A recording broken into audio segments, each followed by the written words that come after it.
Hi, everybody. I'm Candid Frank Stanisci of Candid Frank Live, where you will find us airing our views here on the Spanglish World Network on Zingo TV, channel 250. Please remember to download the Zingo TV app at the respective app stores for iOS and Android devices. While you download, make sure you rate and leave a comment. Both apps are absolutely free. That's me going down the hill.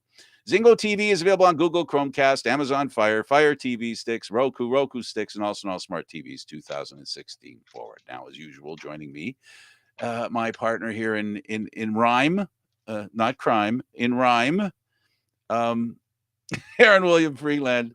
Aaron had a bit of technical difficulties. Aaron, you okay? I'm doing all right now. I had to have to resort to a different headset entirely. I'm not sure what's going on with my computer and the audio issues there, but we'll get something sorted Oh, eventually. it's all good. It's all good. Yeah, It's, no. listen, I want to start by saying I have to be honest. I'm tired of talking about what might happen this and every season in the Canadian Football League. In other words, talking about games and what might happen. Talking strike. Oh, boy. It was horrible. A couple of weeks, Aaron. But, it was just a couple of weeks at the most. Imagine if it had festered after the recall of the CFL players due to their negative vote overruling the committee and reps that could have been. Um, they agreed in hindsight pretty quickly, adjusted even quicker, and we have a season. It all starts tonight, thank goodness. CFL talk has to be about the games. That is what matters and what the CFL is all about. Even exhibition games are more than welcome considering what has happened the past couple of years. So it isn't June yet. But it's May, baby, and we'll be watching football tonight. The Argos are in Ottawa, and Hamilton's playing a pretty good game tomorrow. And that is what I think the CFL is all about. No, most definitely. And I'll actually have the privilege of being in not sorry, Ivor Win. I'll have the privilege of being in Tim Hortons tomorrow for their Oh, tilt against the Alouettes. oh, cool. What Yeah. are you doing? What are you doing in Hamilton? Well, What else?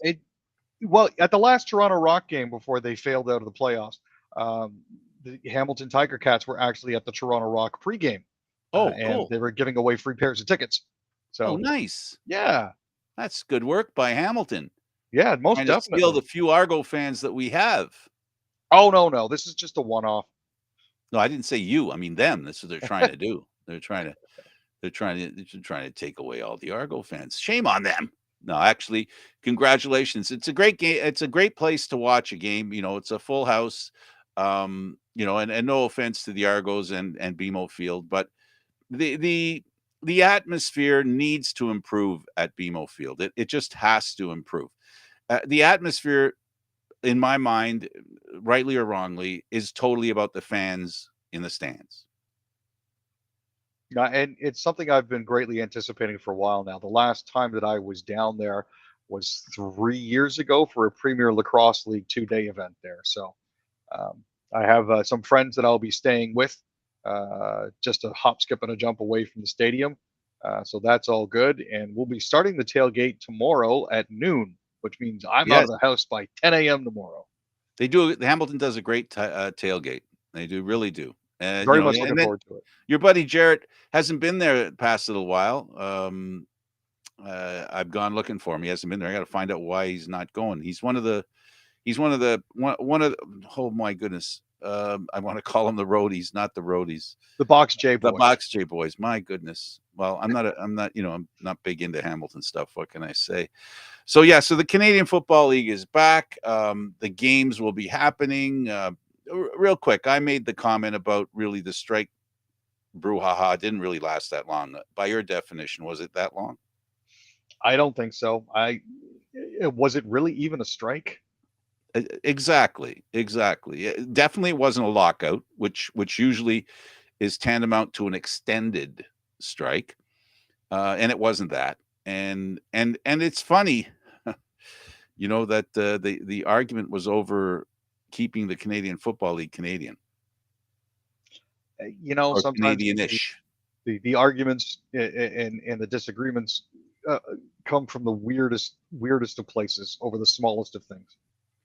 The irony that I find, the biggest irony that I find when it comes to the Canadian Football League and this strike, is that here's the Canadian Football League that has been historically one of the most inclusive organizations, not just leagues, most inclusive organizations, I dare say, in the world when it comes to accepting people who aren't accepted at home, meaning black people in, people of color in the United States who came here and made great careers in football in the Canadian Football League. And here we are asking that Canadians sacrifice opportunity in the Canadian Football League. That's the irony that I see. That just seems so ironic to me, how inclusive the Canadian Football League is and how some want to make it exclusive or more exclusive of Canadians. And I just find that horrendous. I find that, honestly, I find it disgusting. I understand the people who think, who think that's the best way to go. I understand, but if more American players playing football in a game in a league created a more opportunity for success, the Canadian Football League would have died a long time ago, and there would have been 4 or 5 leagues down there south of the 49th. No, and it's I'm glad that we now actually will have 7 years of collective bargaining peace. That I Well, think is a big step forward for the league as well. after what they've been through, for sure. Oh, Let's switch over to hockey. Edmonton and Calgary kicked in or not? you know, as a former player myself, I am of the opinion that had he not touched it, the puck would have gone in anyways. The fact that he extended his leg in an attempt to push the puck over the line and at the same time stop himself, while at the same time exposing his left knee to potential injury through contact with the goalpost, speaks to me of Mr. Coleman trying to kick the puck into the net. Um, and that's I've scored more than my fair share of goals by crashing the net front that way. And back when I did it, it was legal. Now they have this stupid penalty that they have to try to figure out, and nobody's ever going to like it. So I'm of the opinion it was kicked. There were numerous views that I saw that did appear to show Mr. Coleman extending his leg to try to kick the puck in. That's the way the referee saw it. So there you go. So can I define I'll define my definition of that situation based on the skate on the ice sliding, right? Hmm. If he doesn't take the skate off the ice, that goal should be good. Not a kicking motion, a sweeping motion. Because for me, I'm kind of bit on your side here, and I'm on the side of people who think that goal should have counted. It was more of a sweeping motion, not a kicking motion. The whole point of why they want to make the kicking motion illegal is because of the pointed skate and being able to drive the skate this way like a knife. And whatever's in line with that, something bad can happen, right? But when a player is stopping, turning, doing whatever it is that they do, when we talk about, players skating on the edges of their skates, I don't consider that kicking. When the edge, when you're in the process of it, how many goals have we seen where a guy turns around, skates towards the net, then sees the puck coming and turns a little more and deflects the puck into the net? We don't call that kicking The because it's different deflected. the difference here, though, is that his skate is not planted and he's not angling it. He is Exactly. actively pushing it. Now, and again, when it comes to kicking motions, it's not just the straight back and forth. You're not just toe punting the puck when it comes to a kicking motion. You're using the flat of the blade like a Yeah. soccer player uses their instep to propel the ball, right? Yeah. I was trying to discern the difference Yeah. between the kick and the slide, right? The slide is the skates on the ice. As long as your skates on the ice. And unfortunately, when it comes to these kinds of rules, it's about judgment. And the judgment is based on the wording that the rules prescribe, right? And so sometimes what has to happen is, and it happens every year, where there's an adjustment made on a rule. The words are massaged a little bit to take in the mistake or the interpretation of the previous year. I mean, we've seen that a few times. I mean, Brett Hall scored a goal that was illegal, and then they changed the rule to suggest that if the puck is in the crease and the player enters at the same time, it was a specification added to the rule to ensure that people could get past what happened to Buffalo against Dallas in the Stanley Cup a few years ago. Yeah. No, and again, there are always going to be divided camps on this sort of thing. The Calgary Absolutely. fans will argue up and down and swear on a stack of Bibles that it's a perfectly legit play. The Edmonton Oilers are going to go, hey, we don't always agree with the referees, but you know, This time um, it's possible. I have no skin in this fight. I Me have neither. no, I personally know that I've scored a lot of questionable goals that way by crashing the crease and trying to get my skate on it somehow. So, I can see it from that. But also, Coleman's reaction kind of tells you everything else that you need to know about the play as well. Well, his So, post game was a little more insincere. yeah, well, Just a he's got to little kind of bit, massage it so he a doesn't get little bit. fined, right? But hey, if it's like the saying says, like it or not, I don't like it. If you're not trying to cheat, you're not trying. That's what basically is the rule when it comes to that's what we've heard with hockey. Yeah, and I don't agree with it, but it is what it is. So Edmonton moves on, and ironically, it looked like this series, Calgary and Edmonton, was going to go the full 7. It did not. It only made Yep. it to 5. On the other hand, um, the Avalanche looked like they were able to handle St. Louis pretty easily, and then an ex-Leaf scores a goal in overtime and changes the whole trend of this series. And now this series could go to 7 games because now Colorado's going back to St. Louis, where you don't want to be right now in Game 6 in the second round of the playoffs. Yeah, there's been a whole lot of pleasant surprises, especially when it comes to ex Maple Leaf legends. Um, They're Barry, all over the Ceci, place. Hyman have been absolutely They're all over spectacular the in place. Edmonton. Yep, Your Bozak has favorite, been Cece's in Edmonton. They're talking good stuff about him. well, and again, it's finding the right match and the right atmosphere for him. I don't think he ever had Kadri, the right players to play with.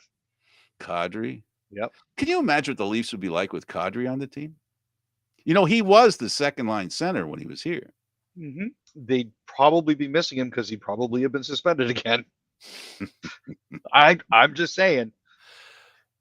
Well, I guess I always liked the way he played. He's an honest player. He wasn't someone who left anything on the ice. He really cared, and unfortunately, he was where he wanted to be, and where you want to be, and stuff happens that you don't like. It's that old story about uh, they can do stuff to people we know, Aaron. They can do stuff to us, but when they do stuff to people we care about, that's when we get a little Upset. unhinged, Yeah. right? Because I think that's a male thing. I don't think women are that stupid. I mean, have that problem. Okay, so your words on St. Louis and Colorado. This it's been a fantastic and it's been a very exciting series to watch. Back and forth, up and down, lots of north-south action. Um, the the unpleasantness between between Bennington and uh, Kadri. Perron Oh, and Perron. all of that towards Kadri is part of it. It's an issue that the NHL needs to address and needs to continue to address. Um, and again, actually, after initially saying no comment, Craig Yes, Berube finally weighed in on the whole situation, and I was glad to see and hear that. Now, Berube claims he didn't say anything earlier because I'm not a big social media guy, but as someone who is First Nations and has been discriminated against, that's not anything that I want to see, and it's not acceptable at all. right, There's no room for it. right. Bill You can, Daly also mentioned that the league is in touch with St. Louis police, who are employing enhanced security procedures at both the arena and the Avalanche Hotel. Um, so there is that. well, look, um, there's a lot going on in the world, and a lot of it's not good. Unfortunately, news, you know, news about bad events, horrible events, terrible events travels much quicker and deeper than good news, apparently. So for now, let's stick with hockey. And we didn't, to review, the Tampa Bay Lightning swept the Florida Panthers. So they're waiting for an opponent. And then you have the situation going on in the other series, which predictability, you have the Rangers not happy with officiating, Nobody ever is. right? And well, how do you think that series will go? Well, I mean, as it stands now, Carolina is taking the 3-2 lead, has taken a 3-2 lead. They beat New York 3-1 on Thursday. So as it stands, they can salt it away. Um, it's tomorrow at 8 o'clock. Or sorry, today at 8 o'clock. My bad. Yeah, Yeah. So they have a chance to salt it away tonight. I find it interesting that they Rod Brindamore has a very rigid sort of coaching style, but he is adaptable mid-game. So the yeah. fact that Carolina has been constantly able to adapt and shift strategies depending on what they see the opposition doing bodes well for them.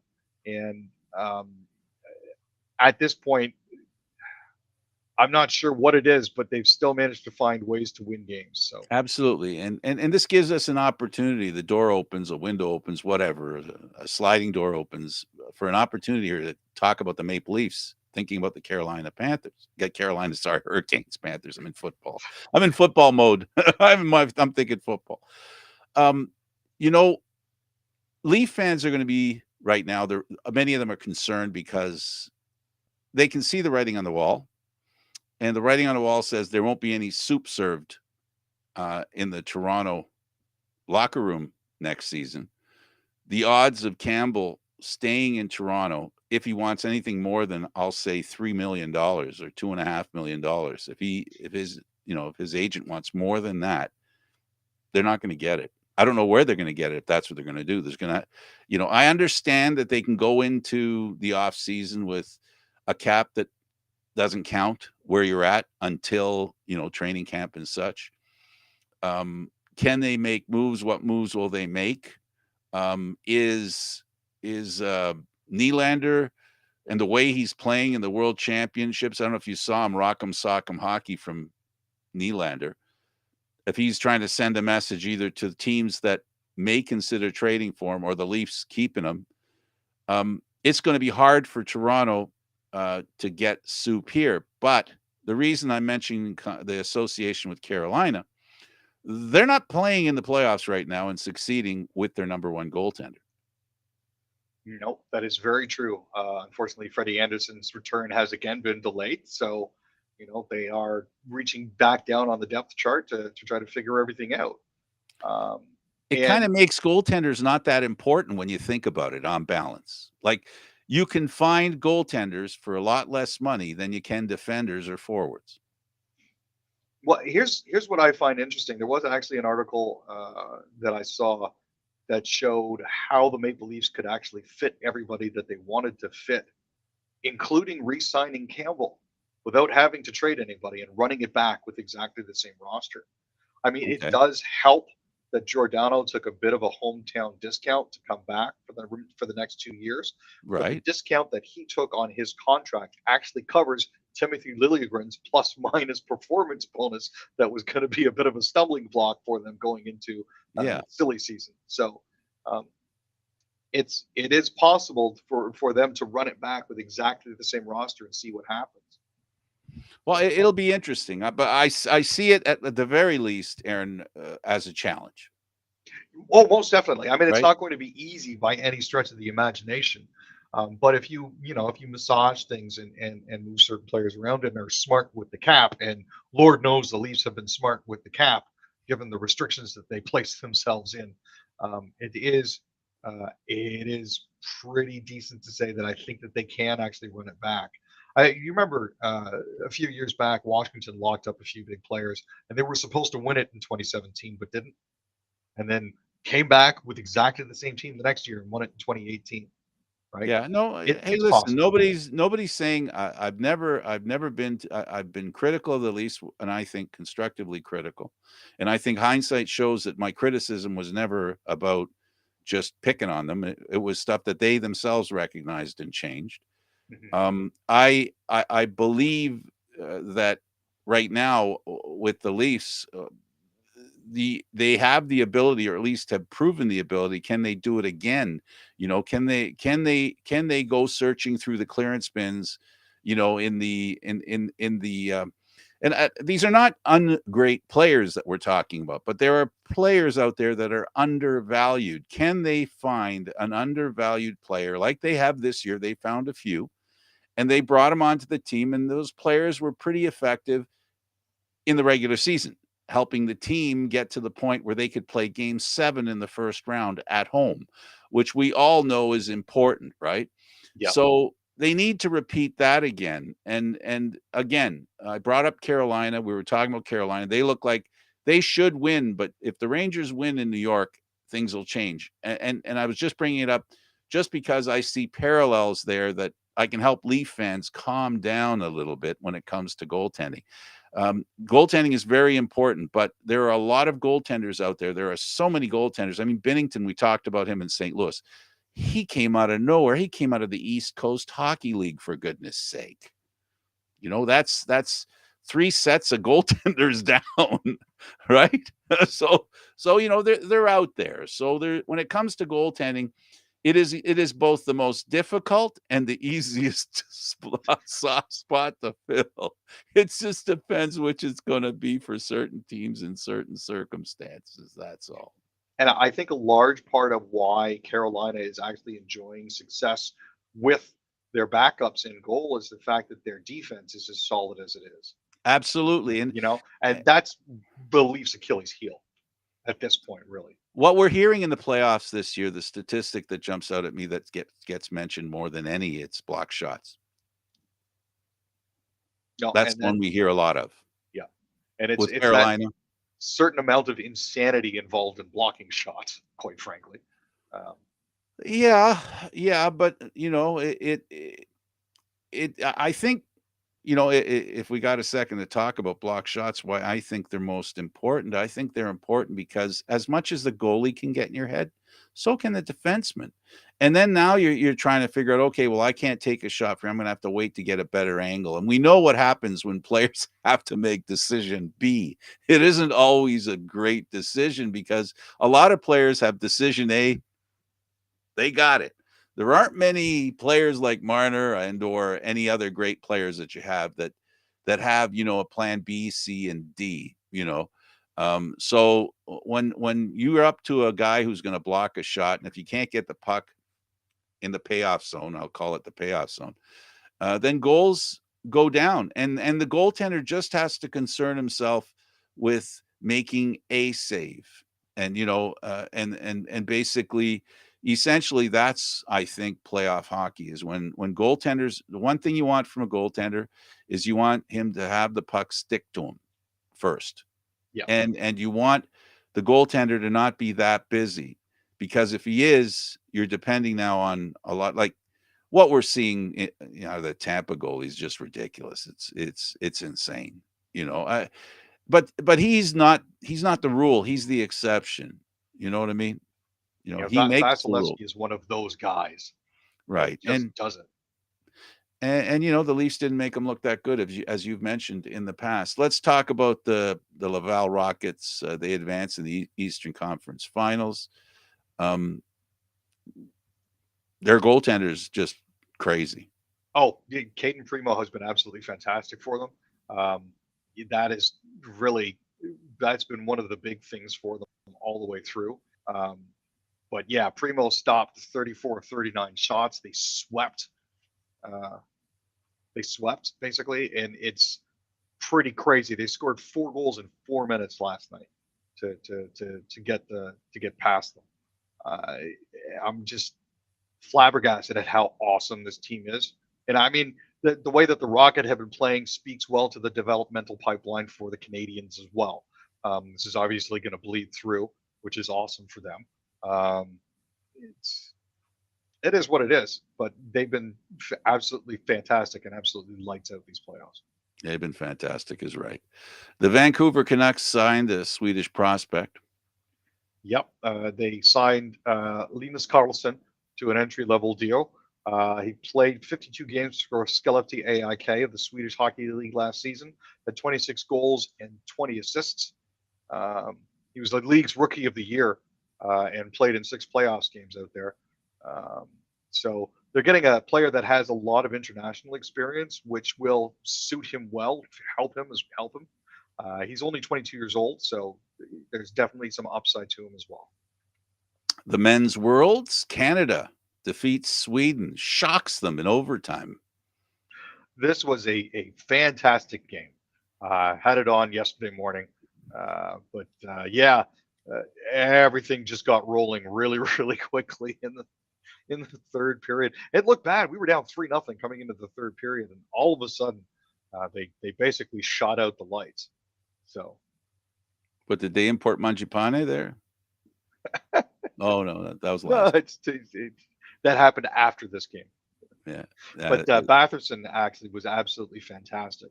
There's a lot of NHL players that are there. Ryan Graves, born yep. in Yarmouth, Nova Scotia, plays for New Jersey.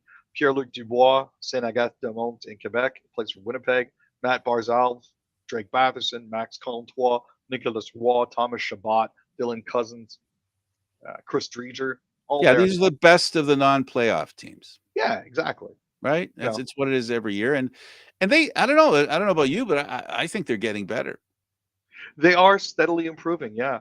And with the way the playoffs are working, now they got 2 extra teams. That might have something to do with it too, because you're going from, you're ending up with more players available. Now, I'm not 100% sure about the IIHF rules concerning that sort of thing. I wasn't aware if you were able to supplement the rosters over the No, course of the tournament. no, it used to be. I'll be honest with you, I'm not up to date on it. But what used to happen was you would be able to get some second round losers in. I'm not Okay. sure if you can do that anymore. I don't at this rate here, based on the way that the games have been going and how many Canadians are out there and how many second round series have already ended. There's one. There's really not all that much to pick from, Yeah. right? So It seems like the timing. Also, I guess what it has to do with, my goodness, that's the obvious problem. The NHL schedule.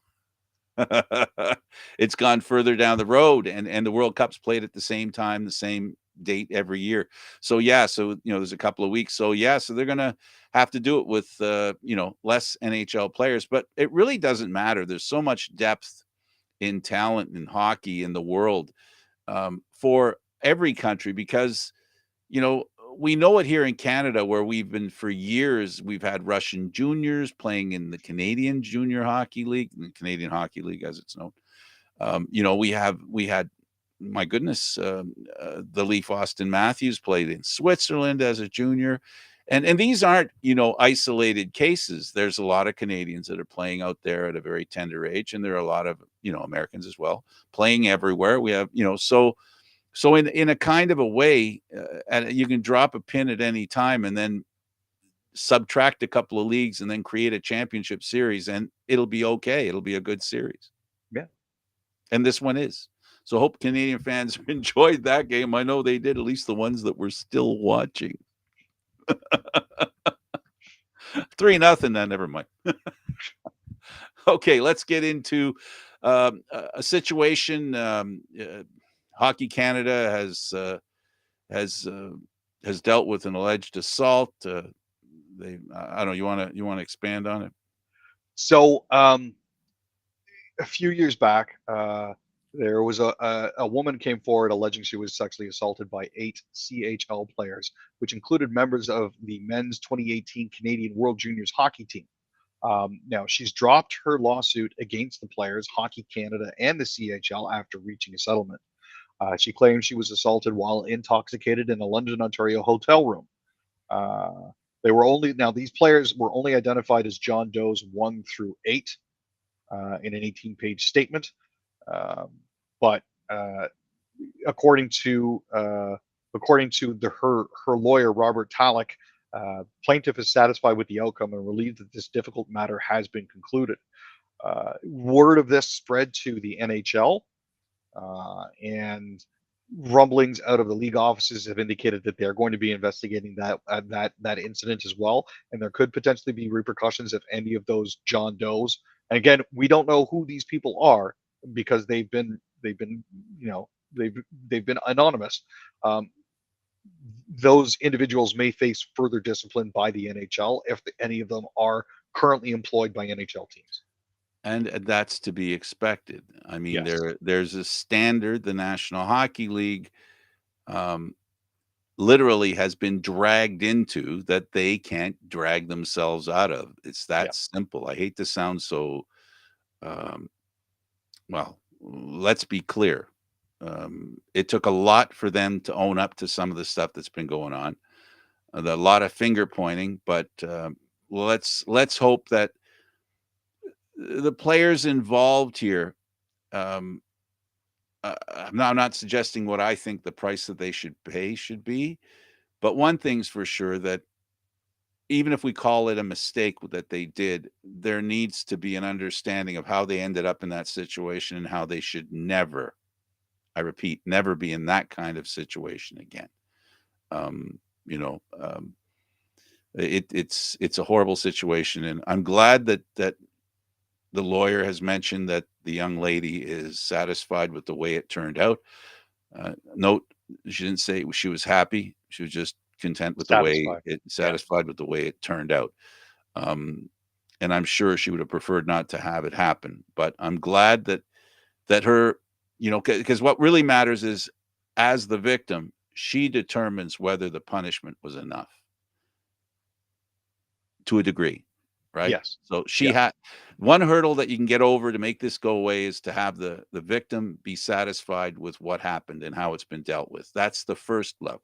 If she's not happy, then it ends up in a different situation where the system has to decide whether it was handled properly and what handling the situation properly is right. So I'm glad they could work things out.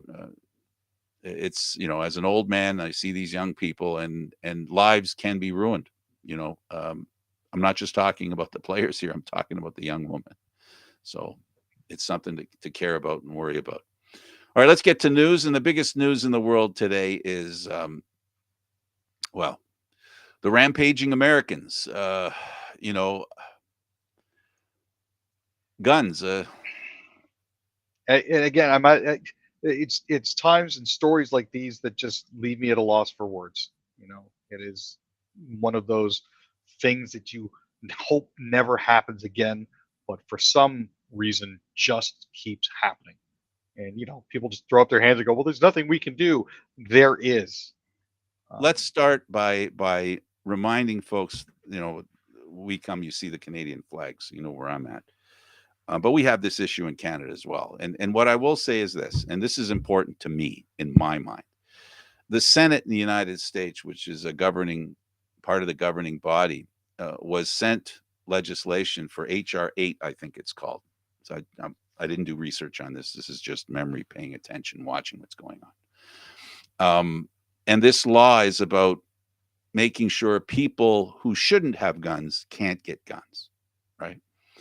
And as far as background checks are concerned as well. It sits in the Senate waiting to be voted on, and the Senate refuses to vote on it. Why do you think they refuse to vote on it, Aaron? it's very hard to put legislation in place uh, that places restraints and restrictions on the very same industries that augment your paycheck to the tune of hundreds of thousands of dollars a year as paid to you through lobbyists. Dark Um, money. uh, Not even really that. It's when Smith and Wesson or Saber Yeah, the Firearms or NRA. Sig Sauer pay people to go and talk to or wine and dine senators and lawmakers, and hey, we uh we need They your just help had one here. of those yesterday. Yep. Donald And Trump was speaking to them. So the, yeah, it's it's literally about money, right? And these politicians are making a choice: children's lives or money. And here's the thing: I'm going to take a different direction here a little bit. That guy should not have been able to buy a gun, Aaron. 18 years old, um, mentally volatile. Teenage boys don't mature as quickly as girls. Teenage boys are are as I said, they're volatile. And young people are volatile, right? You're trying to find your place, and an 18-year-old gets upset, is able to buy a gun on the way to try and get somebody to buy them cigarettes because they can't buy them, or alcohol, right? I don't understand how getting a gun is less of an issue than buying a bottle of beer. I don't understand that. On that, just that one little thing kind of gnaws at me, right? Like, so you need to be more responsible drinking than you do with a gun. And the problem that we have here is that they're overly reliant on something that was created uh, hundreds of years ago, um, The Second with Amendment. entirely different set of circumstances. Mhm. You know, and it that a lot of people say the Constitution can't change. I would like to point out that what they're quoting is something called the Second Amendment, which is a change. So, yes, the Constitution can indeed very well change. If you want to remove the Second Amendment, unfortunately, you do still need all of the states, and I believe it's 75% of Congress to agree to remove it, and that's never going to happen. Then it has to go to the Senate, Yeah, and at the minimum, it's 60. yeah. So, yeah, so it's the issue is, in my mind, for the people who don't want this legislation to pass or to be heard, is that they feel it's a slippery slope to taking everybody's guns. That's never going to happen. That's never going to happen. And the reason I say it's never going to happen, because gun owners aren't strictly one party. Gun owners are everywhere, right? What I don't understand is how easy it is to shut people down, you know, and basically this incident happens. What they're going to do is they're going to ride the storm. People are going to be horrified, just like they were in Buffalo. Now they are in Texas. And then the next one will happen, and the next one will happen. And I guess in America, um, the OK Corral cannot be taken down. It's just that simple. They're a gun-toting society. They believe in guns, and they want to be able to go around with guns. And we have people in Canada here who feel the same way, which I understand. And many of them are hunters and stuff. But again, I repeat, an 18-year-old goes in and buys two assault rifles and and protection for him, body armor, right? It, you know, 18 years old. I just it's just to me it's 18-year-olds, they should be doing their shooting on their PlayStation, not with an AR-15. Yeah, and this is, I think, the part that confuses me the most. AR-15s on average retail for about 850. If you're getting yourself one with all the bells and whistles and stabilizers and rails and yada yada, you're looking at almost 2 grand. So, He bought um, two. yeah, how did he come up with this much money? Not only that, 350 rounds of magazines, rounds of ammunition, magazines, and I do want a slight correction here.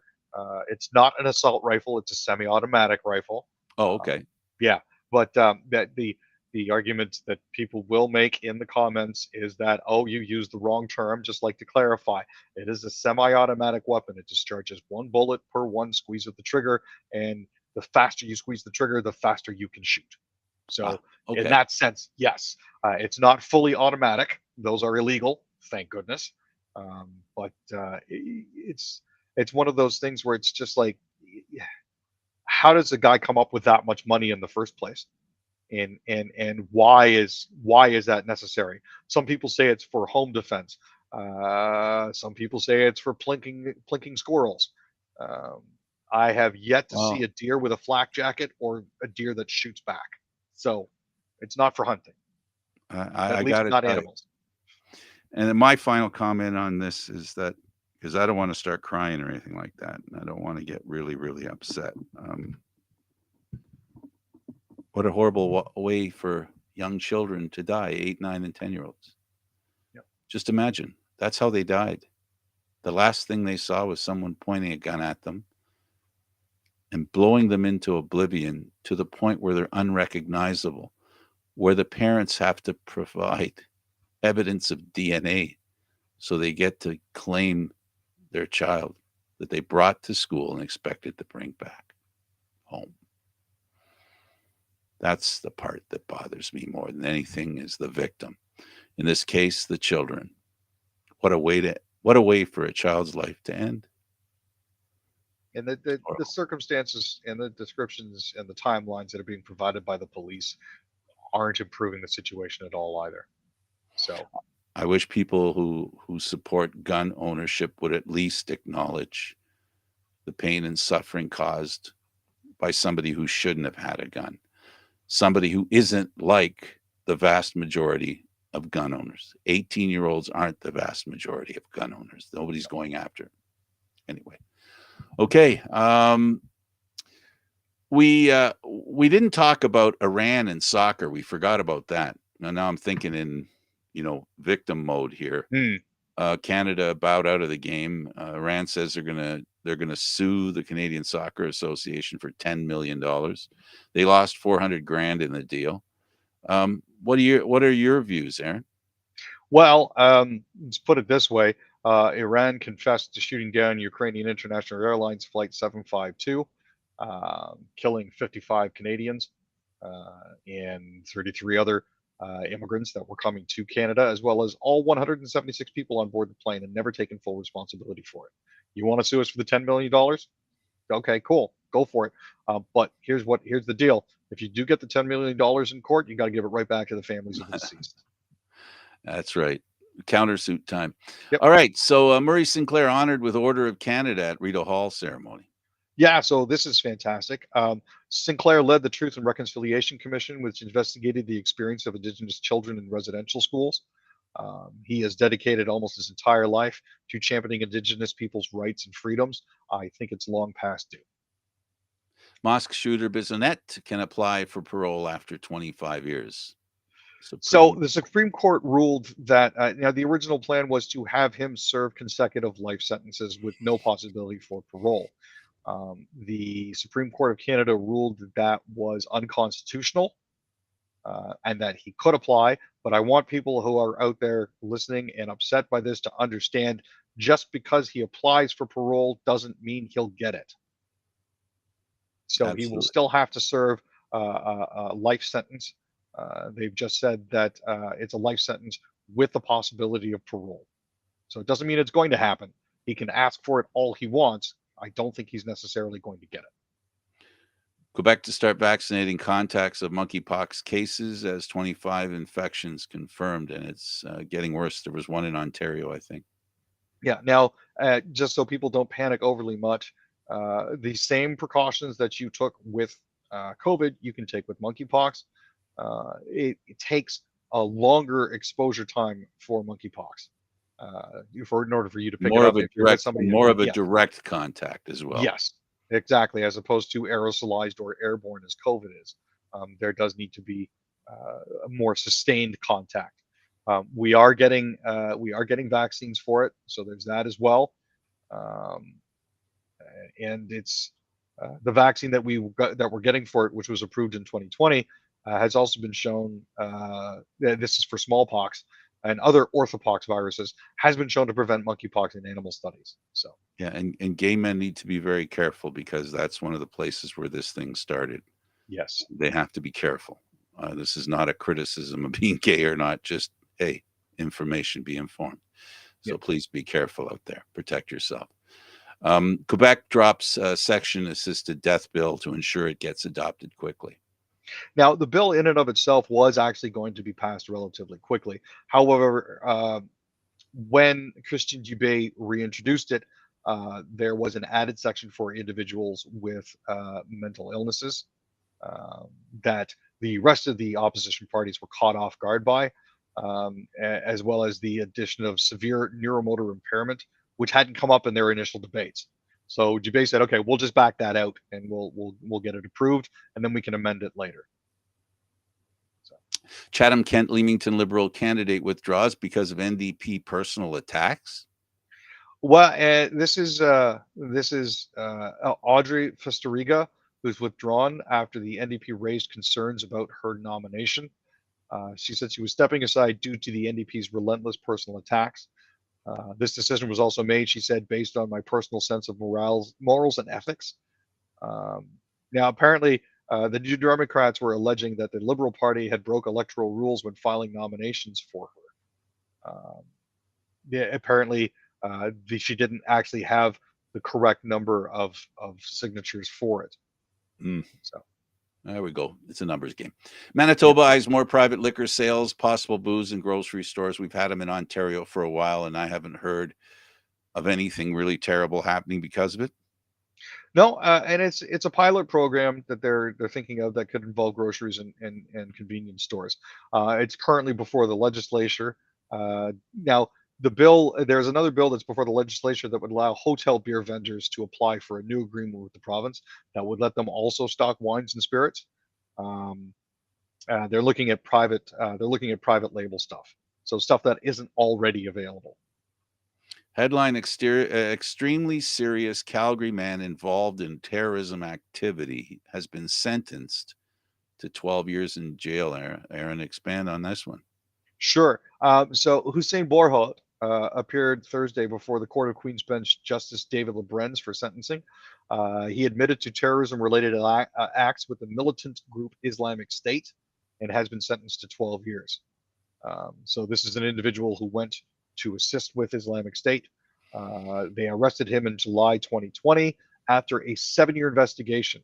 He went over to participate with IS between May 9th, 2013 and June 7th, 2014.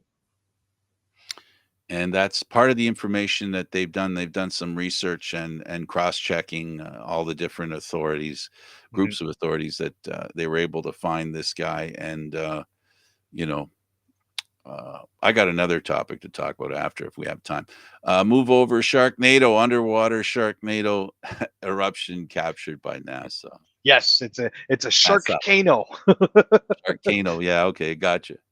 But Cavachi has earned its nickname, the Sharkcano, because there's two species of sharks living in this submerged crater, um, and they've apparently been feeding down there.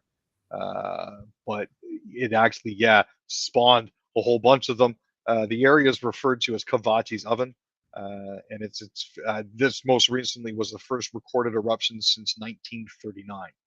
So Wow. That's yeah. amazing.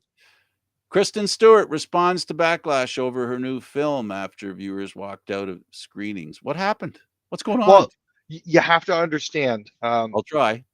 First off, walkouts in cans happen. Oh, It's okay. not This is in unexpected. Cannes. Okay. Yeah. Also, it's a David Lynch film. Well, that says something right there. Also, it's called Crimes of the Future. And one of the scenes that apparently set them off was the autopsy of a child. Oh, As most people know, David Lynch does what are called body horror films. right. So this is something that is not entirely unexpected. And children are usually off limits with stuff like that, which Yeah. is why Anyway, did you hear about uh, that America tries expelling people from the country and drug dealers are able to not get expelled because if they get sent back to Honduras, something bad could happen to them. These are drug dealers who are dealing drugs who get caught, pretty big people in the drug dealing business, who reap a lot of pain and suffering to people. We're worried about them going back to Honduras. Are we really worried about them? I mean, like, I'd like to say that I'm not, but Me uh, too. from an international relations point of view, if you were to extradite somebody back to Honduras to die, that could potentially sour Well, you're governmental not relations. you're doing less than they're doing in dealing drugs. Sending them back, the odds of sending them back to Honduras and something bad happening to them, I don't think is as high as the people who take their drugs and become addicted. And eventually we know the pain and suffering that drugs perform. I just don't have sympathy for them because quite frankly, drug dealing to me is poison. And I don't think they deserve to be considered the same way their victims are. That's just that's all I'm saying. I'm not saying send them back, but I think the threat of sending them back and or making it so that if they're egregious, if what they've done is reaches an egregious level, an example of the worst being sent back, you don't want to be one of the least and then caught doing that you could end up, it's not just a question of being arrested, it's a question of being deported. And scared straight, I think, is something that in my era we remember. Yeah. I don't know how much it worked. To a degree it does. It's like three-time losers, right, when it comes to crime. No, I mean, I don't necessarily agree with sending people back over the border to die or send them back to No, Honduras to not sending die. them back to But die, sending them back home where they're from. If they die there because of well, then doing what they are, that's an like, unfortunate. It's like I'm sorry. They're dealing drugs and they're dealing death. I don't think they deserve the same kind of consideration. Someone who's being chased by a gun wielding uh, uh, criminal, and it's a family running away from being. I mean, if you got to pick between those two, who do you pick, Aaron? That's my whole point. Is there a yeah. lot of people who want to come to Canada and the United States, and there are good people out there who try to do it the right way, and B, who would be great people in this country, and that's what, that's it's not because I want to send that guy back to Honduras.